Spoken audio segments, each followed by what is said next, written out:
Political science में आज का जो हमारा टॉपिक था लोकसभा के पदाधिकारी, अध्यक्ष और उपाध्यक्ष। लोकसभा के अध्यक्ष एवं उनका अधिकार हम देखेंगे। हम पहले राज्यसभा पढ़ लिए थे, लोकसभा पढ़ लिए थे। तो आपको पता है राज्यसभा था 80 और लोकसभा है 81।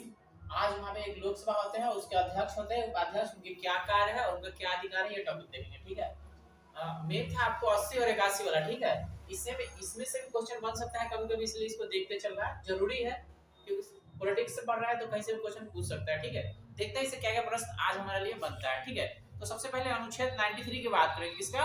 93 का। तो संविधान के अनुच्छेद 93 के अनुसार लोकसभा स्वयं ही अपने सदस्यों के लिए एक अध्यक्ष और एक उपाध्यक्ष चुनता है। जब लोकसभा का गठन होता है ना, मतलब कितना 545 वाला, हाँ, तो उसमें से ना एक होगा अध्यक्ष, एक होगा उपाध्यक्ष, यानी कि जो मंत्रिमंडल होता है ना, हाँ, मंत्रियों का समूह, उसी में से जो संसद में बैठे हैं उसमें से एक अध्यक्ष चुनाएगा, एक उपाध्यक्ष चुनाएगा, उसी सब में से। ठीक है, उसी सब में से। ठीक है, प्रत्येक आम चुनाव के पश्चात जब लोकसभा पहली बार आयोजित किया जाता है तो प्रोटेम्प्ट स्पीकर, जैसे ओम बिरला हो गए, प्रोटेम्प्ट स्पीकर उसको बोलते हैं, अध्यक्ष ना प्रोटेम्प्ट स्पीकर बोलते हैं। ठीक है, प्रोटेम्प्ट स्पीकर के द्वारा नए निर्वाचित सदस्यों को शपथ दिलाई जाती है। जितना भी उनमें सदस्य होगा ना, उस सबको शपथ दिलाएगा कौन? प्रोटेम्प्ट स्पीकर। ठीक है, प्रोटेम्प्ट स्पीकर उस समय तक कार्य करता है जब तक एक अध्यक्ष एवं उपाध्यक्ष चयन नहीं किया जा सकता। कहने का मतलब कि जैसे कि अभी ओम बिरला है ना, तो ये तो अध्यक्ष है ना, तो जब वो पोस्ट पर कोई नहीं रहेगा ना, तो वो प्रोटेम्प्ट अध्यक्ष बना लेगा, प्रोटेम्प्ट स्पीकर बना लेगा। वो क्या काम करेगा? सबका ना शपथ दिलाएगा। ठीक है, यानी कि जब वो पोस्ट पर कोई नहीं रहेगा तब वो प्रोटेम्प्ट स्पीकर बन जाता है। अभी तो ओम बिरला है ना, तो क्या करेगा? वही ना सबको शपथ दिलाएगा, यानी कि जब ये बन के गया था तब। ठीक है, तो लोकसभा के अध्यक्ष हो गया। तो आपको इसके बारे में जानना है कि अध्यक्ष उपाध्यक्ष को तथा उपाध्यक्ष अध्यक्ष को त्याग पत्र दे सकता है। ठीक है, मतलब जब इसको रिजाइन मारना होगा तो अध्यक्ष दे देगा उपाध्यक्ष को और उपाध्यक्ष दे देगा अध्यक्ष को। लोकसभा के अध्यक्ष के रूप में शपथ नहीं लेता। अगर लोकसभा का कोई अध्यक्ष है ना, तो एक आम व्यक्ति यानी एक आम मेंबर के रूप में शपथ लेता है। कोई स्पेशल उसका शपथ नहीं होता है। ठीक है, कोई अलग से उसका शपथ नहीं होता है जब वो अध्यक्ष बनेगा तब। ठीक है, बल्कि सामान्य सदस्य के रूप में शपथ लेता है तथा 14 दिन पूर्व सूचना देकर लोकसभा के तत्कालिक सदस्यों के बहुमत से पारित संकल्प द्वारा अध्यक्ष और उपाध्यक्ष को पद से हटाया जा सकता है। यानी कि वही बात है, संविधान में किसी तरह का उल्लंघन हो रहा है तो आपको उसको हटाना है ना, बर्खास्त करना है, तो आप ना 14 दिन पहले उसको लिखित दीजिए। ठीक है, अगर आप उसको लिखित देते हैं ना, तो क्या करेगा? वो उसको हटा देगा। ठीक है, 14 दिन पहले आप लिखित दीजिएगा तो आप उसको हटा सकते हैं, पहले नहीं हटा सकते। ठीक है, तो आपको पहले लिखित देना है, उसके बाद उसको हटाने का काम करना है। किसको? अध्यक्ष को या उपाध्यक्ष, जिसके ऊपर लगेगा उसको। ठीक है, दोनों में से किसी के ऊपर लगेगा तो भाई 14 दिन पहले आपको देना ही, बात याद रखिएगा। ठीक है, 14 दिन पहले से पढ़ते चल रहा है ना, हाँ वही है। लोकसभा के भंग होने की स्थिति में अध्यक्ष अपना पद अगली लोकसभा की पहली बैठक होने तक ना रिक्त नहीं रहता है। जैसे कि राष्ट्रपति वाला रिक्त नहीं रहता है, वैसे ये भी रिक्त नहीं रहता है। यानी कि लोकसभा मान लीजिए भंग हो गया तो स्पीकर का पोस्ट खाली नहीं रहेगा, वो रहेगा उस पर। ठीक है, जब तक कि नया बन नहीं जाता है। ठीक है, वही बात इसमें कह रहा है। लोकसभा में अध्यक्ष की अनुपस्थिति में उपाध्यक्ष की अनुपस्थिति में राष्ट्रपति द्वारा बनाए गए वरिष्ठ सदस्य का पैनल में से कोई व्यक्ति पीठासीन होगा। इस पैनल में से आमतौर पर 6 सदस्य होते हैं। यानी कहने का मतलब 6 सदस्य का वो पैनल हुआ ना, उसमें से अगर अध्यक्ष है तो ठीक है, अगर अध्यक्ष नहीं है तो उपाध्यक्ष है तो ठीक है, अगर उपाध्यक्ष भी नहीं है तो भाई 6 गो है ना, उनसे जो वरिष्ठ है ना वो पीठासीन होगा, यानी वो उस पर बैठेगा, सब लोगों का बात सुनेगा। ठीक है, आगे देखिए लोकसभा के अध्यक्ष एवं उसके अधिकार। अब आपको उसका ना अधिकार क्या क्या, लोकसभा के अध्यक्ष का ना क्या क्या अधिकार दिया गया है वो आप जानिए। ठीक है, तो उसका अधिकार क्या है कि वो समय तय करेगा कि कौन कितना देर बोल सकता है। ठीक है, कितना कैसे कैसे प्रश्न चलेगा, कौन सा प्रश्न आपको पूछना है नहीं, ये सारा उसका ना काम होता है। यानी कि आप स्कूल में जाते हैं तो कैसे घंटी बजता है, इतना घंटे के बाद ये, इतना घंटे के बाद इतना, तो वहां पे भी ना टाइम बना हुआ है, इसके बाद ये, इसके बाद ये, शाम तक चलेगा, सुबह लगेगा शाम तक चलेगा। ठीक है, तो देखिए इसमें क्या क्या कहता है उसका कार्य। सदस्यों के ना प्रश्न का स्वीकार करना, यानी जो प्रश्न पूछ रहा है ना वो मानने लायक है तो मानिए, नहीं मानने लायक है तो उसको खारिज कर दीजिए। ठीक है, तो कहता है सदन के सदस्यों के प्रश्न को स्वीकार करना, उन्हें नियमित करना व नियम के विरुद्ध घोषित करना। यानी कि अगर नियम के विरुद्ध आप हल्ला करिएगा, चिल्ला करिएगा, कोई बोल रहा है उसको बोले नहीं दीजिएगा, तो उसको थोड़ी ना चलने देगा, उसको बैठवाएगा, कहेगा कि चुप रहिए, खामोश रहिए। टीवी पर नहीं देखते टीवी, हाँ, एक बोलते रहता है वरना से हल्ला करते रहता है। पहले ना कुर्सी भी उठा के पटक देता था, अब कुर्सी को नॉट वर्ड से कर दिया है, लो पटको। ठीक है, पहले हल्ला उल्ला करता था तो क्या करता था, कुर्सी उर्सी उठा के पटक देता था, ठीक है। तब नॉट वर्ड से सब टाइट कर दिया कि लो पटक ही रहो। अब कथी करेगा, हाथ पीटेगा, हल्ला करेगा, ठीक है। दूसरा बोला तो उसको उसमें ना दखल अंदाजी नहीं दीजिए, वो कहेगा चुप रहिए, शांत रहिए, आपको समय मिलेगा बोलने के लिए, ठीक है। कोई बोल रहा है तो उसको आप चुप करवा रहे हैं हल्ला करके, ठीक है, तो मना करेगा उसको, ठीक है। ठीक है, तो वही वही यहाँ पे कह रहा है, सदन के सदस्यों के न प्रश्न को स्वीकार करना, उन्हें नियमित करना एवं नियम के न विरुद्ध घोषित करना। किसी विषय को लेकर प्रस्तुत किया जाने वाला कार्य स्थगन प्रस्ताव अध्यक्ष की अनुमति से ही पेश किया जाएगा। यानी अध्यक्ष कहेगा ठीक है स्थगन प्रस्ताव लाइए, तभी यानी कहने का मतलब कि अभी जो संसद चल रहा है ना उसको स्थगन कीजिए, कोई विशेष बात रहेगा तब ना, तो आप ना इस अध्यक्ष से ना बात करना है। जैसे कि मान लो कि अभी तुरंत शुक्र मेला चल रहा है, अगर वहाँ पे कोई विशेष तरह की बात हो जाएगा, ठीक है, तो उसका चर्चा वहाँ चलेगा ना, तो वो जो चल रहा है उसको रुकेगा, ठीक है। तो उसको पहले आप अध्यक्ष को बताइए तब ना, अध्यक्ष कहेगा ठीक है इसके ऊपर ना चर्चा करो तुम लोग, ठीक है, तो उस पर बात करेगा। ठीक, मान लो कि बराबर गोले गिर रहा था, देख रही थी, तो जरूरी के ज्वलंत मुद्दा था ना, तो अगर उसके उस पर डिस्कस करना है तो अध्यक्ष को तुरंत बताया कि इस पर हमको बात करना है। यानी आज जो पहले से किया गया था कि आज ये होगा ना, तो उससे जरूरी है कोई काम आ गया है, तो अध्यक्ष साइन करेगा ना उस पर, तो कहेगा ठीक है इस पर डिस्कस करो, इस पर चर्चा करो कि क्या होना चाहिए, ऐसा क्यों हो रहा है, ठीक है। तो वही है, कहता है विभिन्न विधेयक व प्रस्तावों पर मतदान कराना व परिणाम घोषित करना तथा मतों की समानता की स्थिति में निर्णायक मत देने का अधिकार है। यानी कि कोई विधेयक पास हुआ तो सब लोग बराबर बराबर वोट देते हैं ना, तो अगर वोट दे दिया, अगर दोनों में बराबर हो गया, तब वो जो 6 गो व्यक्ति था ना, उसमें से व्यक्ति ना अब निर्णायक मत देगा, यानी अध्यक्ष अब निर्णायक मत देगा, हाँ निर्णायक मत देगा, और जिसके तरफ ज्यादा संख्या होगा वो पास हो गया, ठीक है। अगर खारिज की तरफ चला जाएगा तो खारिज हो जाएगा, पास नहीं होगा। यानी निर्णायक मत देता है यही अध्यक्ष, ठीक है। बात समझ रही है ना, कि कोई विधि पर चर्चा चल रहा है, उसमें ना कानून बनाना है, तो सब अपना मत दे दिया, मत माने कि अपना बता दिया कि हाँ ये पास करना है, कोई बता नहीं पास करना है, तो जब काउंट हुआ तो पता चला कि बराबर ही है, तो अंत में ना वो वोट देगा। अगर पहले पता चल गया कि ये पास हो गया तो पास हो जाएगा, उसको वोट देने की कोई जरूरत नहीं है, ठीक है, तो पहले से बहुमत में है, समझ रही है। तो जब टाई हो जाए, टाई माने कि दोनों बराबर हो जाएगा, तो अध्यक्ष क्या करेगा, निर्णायक मत देगा, ठीक, निर्णय करेगा, मत देगा, ठीक। संसद व राष्ट्रपति के मध्य होने वाले पत्र व्यवहार करना तथा कोई विधेयक धन विधेयक है या नहीं इसका निर्णय लेना। देखो कोई भी विधेयक धन विधेयक है कि नहीं इसका निर्णय लोकसभा अध्यक्ष ही लेता है। कौन लेता है? लोकसभा अध्यक्ष। लोकसभा में जो भी काम होता है वो ना रिपोर्ट करना है राष्ट्रपति को। जो भी लोकसभा में काम हुआ, जो भी नियम बना, कानून बना, जो भी पास हुआ विधिगत, वो ना राष्ट्रपति को रिपोर्ट करेगा पत्राचार के माध्यम से, ठीक है। तो वही यहाँ पे कह रहा है कि संसद व राष्ट्रपति के मध्य होने वाले पत्र व्यवहार करना तथा कोई विधेयक धन विधेयक है कि नहीं इसका निर्णय लेना। ये परीक्षा में पूछता है कि धन विधेयक है कि नहीं, ये बात कौन कहता है? अध्यक्ष। वही बताएगा कि धन विधेयक है कि नहीं। अध्यक्ष द्वारा धन विधेयक के रूप में प्रमाणित विधेयक की प्रकृति के प्रश्न पर न्यायालय में या किसी भी सदन में या राष्ट्रपति द्वारा ना विचार नहीं किया जा सकता। यानी अध्यक्ष कह दिया कि धन विधेयक है तो उस पर ना कोई आप चर्चा नहीं कर सकता, ठीक है। यानी कि अध्यक्ष का काम है ये बताना कि धन विधेयक है कि नहीं, ठीक है। अगर पास कर दिया एक बार धन विधेयक है तो कोई उस पर चर्चा नहीं करेगा, उसको कहीं भी आप चुनौती नहीं दे सकते, ठीक है। यदि उसकी आज्ञा से कोई विधेयक गजट में प्रकाशित हो जाता है तो उसे पेश करने के लिए ना किसी प्रस्ताव की आवश्यकता नहीं होती। यानी कि अध्यक्ष ना लिखित दे देता है, ठीक है, और गजट में छपा जाता है। अब गजट क्या है? सरकार का ना एक घोषणा पत्र है कि सरकार क्या कर रहा है, कहाँ खर्चा कर रहा है, कौन सा योजना पे काम कर रहा है, तो उन्हें छपाता है हर वर्ष, ठीक है। अगर गजट में छपा गया ना, यानी कहने का क्या मतलब है, स्पीकर पास कर दिया था तभी ना छपाया, हाँ, तब ना हटेगा नहीं, ठीक है, क्योंकि सोच विचार के ही ना किया होगा। दोनों में के जब मत दिया होगा उसको, अगर ज्यादा बहुमत से आया होगा तब ना पास किया है, हाँ। तो वही यहाँ पे कह रहा है कि राष्ट्रपति द्वारा उस पर विचार नहीं करता है। यदि किसी आज्ञा से कोई विधेयक गजट में प्रकाशित हो जाता है तो उसे ना पेश करने के लिए किसी प्रस्ताव की आवश्यकता नहीं होती तथा लोकसभा में विपक्ष के नेता को राजकोष से वेतन प्राप्त होता है। जिसे सबको पढ़े थे ना, राजकोष से वेतन मिलता है राष्ट्रपति को, सबको, न्यायालय के, सुप्रीम कोर्ट के, सब कोर्ट के जज को मिलता है ना।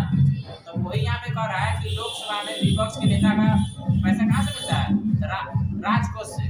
आप पढ़े हैं ना राजकोष के बारे में, मतलब उसे ना कैबिनेट के स्तर का ना मंत्री का समान, मतलब जो विपक्ष के नेता होगा ना, अभी विपक्ष के नेता कौन है आप जानते हैं? आपके अभी विपक्ष के नेता है राहुल गांधी, ठीक है, पहली बार बना है विपक्ष के नेता वो, ठीक है। तो उसको ना जो पैसा मिलेगा संचित निधि से मिलेगा, ठीक है, राजकोष से मिलेगा, ठीक है, और उसको बराबर है ना कैबिनेट मंत्री का दर्जा प्राप्त है उसको, ठीक है, कैबिनेट मंत्री का उसको दर्जा प्राप्त है। पता है न्यूनतम 55 सदस्य वाला दल ही लोकसभा में विपक्ष दल का नेता होगा, यानी कम से कम 55% लाता है ना वो वोट यानी सीट, तभी वो विपक्ष दल का नेता होगा। अगर 55 से कम रहेगा ना तो नहीं होगा। इससे पहले ना जो भी विपक्ष था ना वो उतना वोटे नहीं लाया था जो विपक्ष बन सके, लेकिन ना बीजेपी वाला ना विपक्ष बनाया था फिर भी, ठीक है, लेकिन एवरी विपक्ष वाला ना अपन वोट लेके आया है, इसलिए विपक्ष में राहुल गांधी है, ठीक है, मतलब जितना विपक्ष के वोट चाहिए इतना आना चाहिए ना उतना राहुल गांधी को आया है वोट, इसलिए ना विपक्ष में है। मतलब इससे पहले जो दो चल रहा था ना उसमें विपक्ष भी नहीं था, इसके सामने कुछ था ही नहीं, सबसे बड़ा पार्टी यही था। अभी भी सबसे बड़ा पार्टी यही है, तब ना जीता है, लेकिन अभी मिला मिला कर गए, ठीक है, तो जीता है, समझ गए ना। 55 को रहेगा तभी विपक्ष का नेता बनेगा, ठीक है। प्रत्येक लोकसभा का कार्यकाल मतलब प्रथम के बारे में करा सबसे पहले, ठीक है, प्रथम लोकसभा का कार्यकाल 17 अप्रैल 1952 से 4 अप्रैल 1957 तक चला था, ठीक है। प्रथम लोकसभा के अध्यक्ष थे जीवी मावलंकर, पूछे ही वाला याद रखना, प्रथम लोकसभा के अध्यक्ष कौन? जीवी मावलंकर, और उपाध्यक्ष अनंत, ये पूछता है परीक्षा में, याद रखना, ठीक है, जीवी मावलंकर एकदम रट ही लो, ये परीक्षा में पूछता है प्रथम लोकसभा के अध्यक्ष कौन थे, तो जीवी मावलंकर, और उपाध्यक्ष अनंत स्यानम। तो ये पूछवे करेगा परीक्षा में, जीवी मावलंकर तो पूछवे करता है हर प्रश्न में, जब भी प्रीवियस ईयर देखो इतना में सबसे मेन क्वेश्चन ये है आयु 55 को वाला, ठीक है, अब विपक्ष के नेता को कैबिनेट के दर्जा मिलता है से वाला, बहुत गुड क्वेश्चन यही सब है, ठीक है। अतः संसद एवं सदस्य एक सदस्यों से संबंधित कुछ विशेष बातें, अब कुछ विशेष बातें वो भी हम इसका देखते चलते हैं, ठीक है। अब विशेष बातें क्या है देखिए, तथा सभापति या अध्यक्ष या उस रूप में कार्य करने वाला व्यक्ति प्रथम तो मत नहीं देगा, मतलब कहने का मतलब पहले वो वोट नहीं देगा, पहले वो वोट नहीं देगा, किंतु मत बराबर होने की दशा में ना निर्णायक मत दे सकता है। और ये ना अनुच्छेद 100 के 1 में बात कहा गया, जिसे हम आपको बोले थे ना कि निर्णायक मत देगा, लेकिन कब देगा?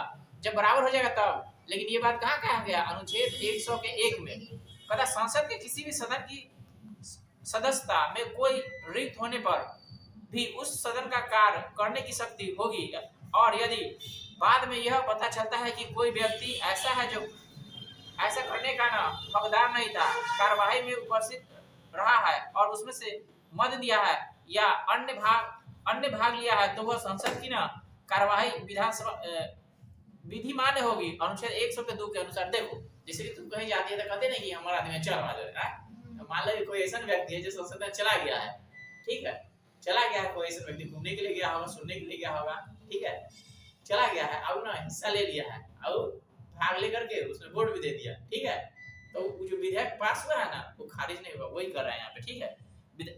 वो कार्यवाही ना विधि मान्य होगी, माने कि जो वहाँ पे जो काम हुआ, जैसे तुम लोग पढ़ती है, मान लीजिए कोई आकर के यहाँ पे क्लास में बैठ गया, क्लास में चल रहा है, तो भाई क्लास आगे बढ़ेगा ना, तो उसी संसद में जो काम हुआ ना वो आगे बढ़ेगा, इन्हें भी खारिज कर दिया जाए, खारिज नहीं होगा, वो विधिवत रहेगा, ठीक है।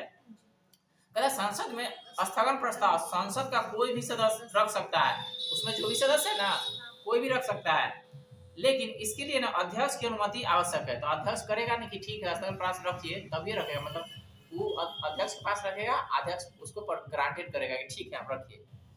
बिना अध्यक्ष की अनुमति के स्थगन प्रस्ताव नहीं रखा जा सकता।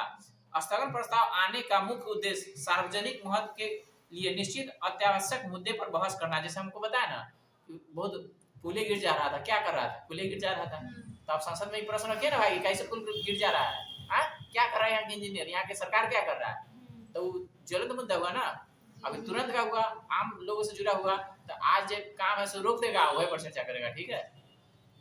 कहता सामान्यतः स्थगन प्रस्ताव को ना शाम 4 बजे लाया जाता है, क्या बजे? 4 बजे। परीक्षा में पूछेगा, मेंस में पूछता है कि स्थगन प्रस्ताव क्या बजे लाया जाता है, कब?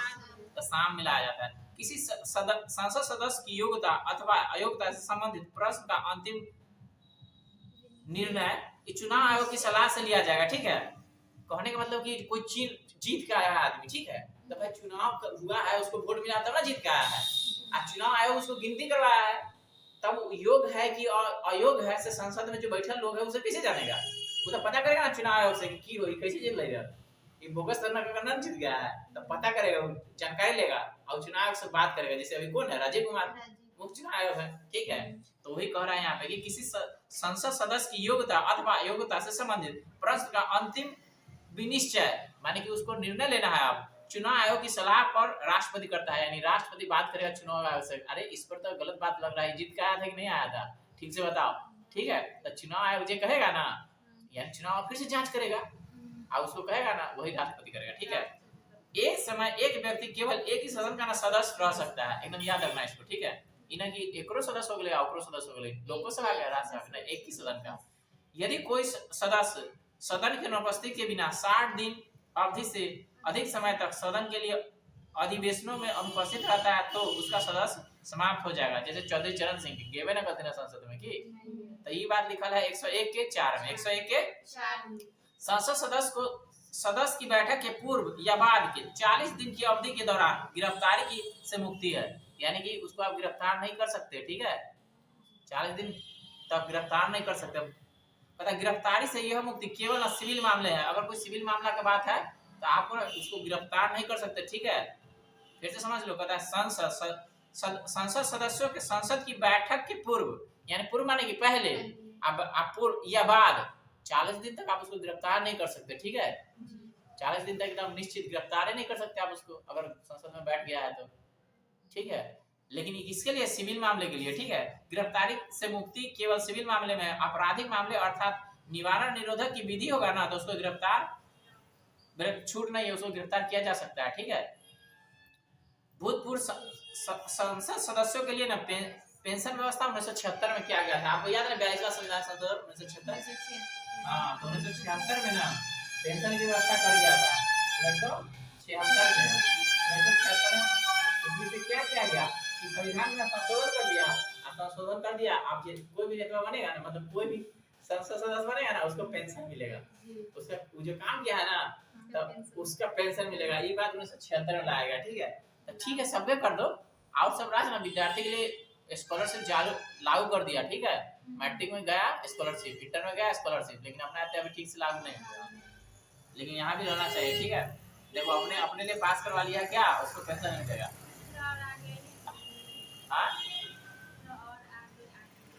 पता है, यदि कोई संसद सदस्य अपने पद से न संबंधित शपथ लिए बिना संसदीय कार्यवाही में भाग लेता है और मतदान करता है तो उसके द्वारा मतदान करने से संसद की कार्यवाही पर कोई प्रभाव नहीं पड़ेगा, तथा जितने दिन वह मतदान करता है या कार्यवाही में भाग लेता है या प्रतिदिन के हिसाब से उसे 500 रुपया दंड लेगा। कहने का मतलब कि जीत गए, आप शपथ लेवे नहीं किए हैं, आप संसद में आ रहे हैं, आप वोट डाल रहे हैं, तो जो कार्यवाही जो काम चल रहा है वो तो काम होवे करेगा, लेकिन आपको ना फाइन लग जाएगा, ठीक है, 500 रुपया प्रत्येक दिन के हिसाब से, ठीक है। तो फाइन भरिए, तब जीत के कहें तो शपथ लीजिए, अच्छी चलाइएगा, नहीं शपथ लेके आइए, ठीक है। तो यहाँ पे कह रहा है कि शपथ लेके आइए, ना तो आपको ना 500 रुपया दंड स्वरूप देना पड़ेगा, ठीक है, हिसाब से, प्रतिदिन के हिसाब से।